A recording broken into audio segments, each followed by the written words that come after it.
கட்டுமானத் துறையில் வேலை வாங்கி தருவதாக கூறி இடைத்தரகர்கள் மூலம் ஏமாற்றப்பட்டு ரஷ்யாவுக்கு அனுப்பப்படும் இந்தியர்களை உக்ரைனுடனான போர் முனைகளில் நிற்க வைப்பதாக ஐதராபாத்தை சேர்ந்த இளைஞர் ஒருவர் வெளியிட்ட வீடியோ அதிர்ச்சியை ஏற்படுத்தியுள்ளது.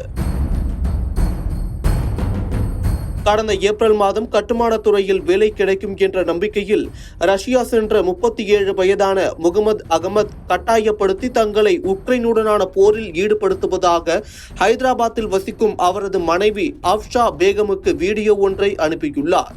அதன் அடிப்படையில் தங்கள் குடும்பத்தில் வருமானம் ஈட்டும் ஒரே நபர் தனது கணவர்தான் என்பதால் விரைந்து நடவடிக்கை எடுத்து அவரை மீட்க உதவுமாறு வெளியுறவு அமைச்சகத்திடம் வேண்டுகோள் விடுத்துள்ளார். மேலும் முகமது அகமது வெளியிட்ட வீடியோவில் கிட்டத்தட்ட 1 மாத காலமாக வேலையில்லாமல் தங்களை உட்கார வைத்ததாகவும் பின்னர் 30 பேருடன் சேர்த்து வேறொரு பகுதிக்கு மாற்றப்பட்டு வலுக்கட்டாயமாக ஆயுத பயிற்சி அளிக்கப்பட்டதாகவும் அவர் தெரிவித்தார்.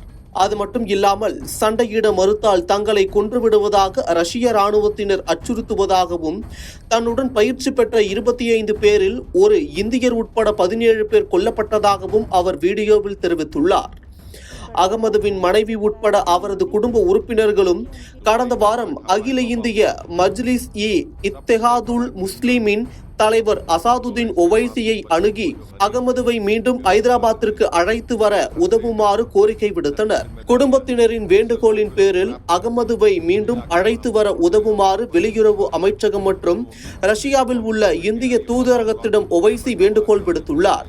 தூதரகத்திற்கு எழுதிய கடிதத்தில் அகமதுவை பாதுகாப்பாக திருப்பி அனுப்ப உடனடியாக நடவடிக்கை எடுக்குமாறு அதிகாரிகள் வலியுறுத்தியுள்ளனர். இதற்கு பதிலளித்த மாஸ்கோவில் உள்ள இந்திய தூதரகத்தின் ஆலோசகர் டடுமாமு, தூதரகம் அகமதுவின் விவரங்களை ரஷ்ய அதிகாரிகளுடன் பகிர்ந்து கொண்டதாகவும் ரஷ்ய இராணுவத்தில் இருந்து அவரை விரைவில் வெளியேற்றி இந்தியாவுக்கு பாதுகாப்பாக திருப்பி அனுப்புவதை உறுதி செய்யுமாறு கேட்டுக்கொண்டதாகவும் அவர் கூறினார். குடும்ப சூழ்நிலை காரணமாக வெளிநாடுகளுக்கு சென்று வேலை செய்யும் நபர்களை தனிப்பட்ட லாபத்திற்காக ஏமாற்றி வரும் இடைத்தரகர்கள் மீது முறையான நடவடிக்கை எடுக்குமாறு சமூக ஆர்வலர்களின் கோரிக்கையாக இருந்து வருகிறது.